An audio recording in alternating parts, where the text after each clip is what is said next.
Pangaliban Perez.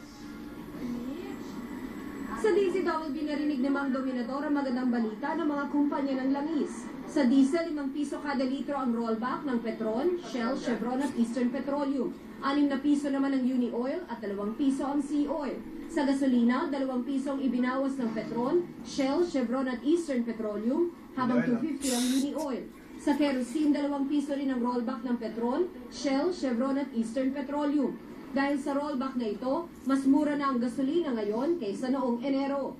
Nagtataka ako na kaninang umaga dahil bigla-bigla na lang na may 2 piso ang binaba ng gasolina. Nakakagulat dahil 5 piso agad binaba. Sabi, lugi pa raw sila. Hindi ho masyado kami nagtaka dahil ina-expect na rin namin na bababa na ang presyo ng gasolina eh. Dahil nga sa pagbaba ng langis. Sana maganda nga po kung ganun lagi dahil siyempre makakatulong sa mga motorista. Ang rollback ay dahil daw sa pagbaba ng presyo sa pandaigdigang pamilihan. Timing na timing daw ito, lalo na sa mga babiyahe ngayong undas. Parang handog na namin yan doon sa mga babiyahe, no? Malaki na rin ang binaba, no? Ng average ng October, although parang in advance na namin kasi previous month pricing tayo. It's definitely not the last, but I think this is already a one-time, big time, no? By next year, our aim is to move to a pricing which reflects the weekly actual price movements, not monthly. So what this means is that if prices go up by 6 pesos, we will adjust by 6. If prices go down by 7, we will adjust by 7. May dagdag ding good news ang Department of Energy. Sa kalagitnaan ng Nobyembre, asahan na raw ang malaking pagmura ng LPG. 17 pesos kada kilogram ang inaasahang mababawas o katumbas ng 180 pesos sa kada 11 kilogram na tangke. From a current level of about 804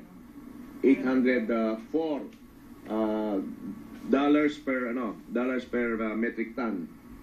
Ang reduction na is about 39%, close to 40% ang reduction. Pero kung may good news, meron ding bad news. Simula sa November 1, babalik na sa 3% ang kasalukuyang 1% na taripa sa langis. Bumaba na raw kasi ang presyo ng krudo sa world market. Ayon sa DOE, katumbas ito ng 50 sentimong dagdag sa kada litro ng diesel, pero ayon sa Shell, pwede pang umabot ito sa piso. Dahil sa bumaba ang presyo ng krudo at bumaba ang presyo ng diesel. Now we go from 1% to 3% tariff. I don't think we should expect a price increase, but perhaps expectations of further reductions will have to be,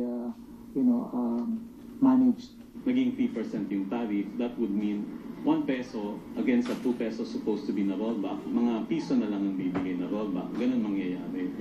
Tiniyak naman ng DOE na patuloy itong nagmamonitor ng mga presyo para masigurong patas ang sinisingil sa mga kumukonsumo. Tina Pangaliban Perez, Nakatutok, 24 Oras.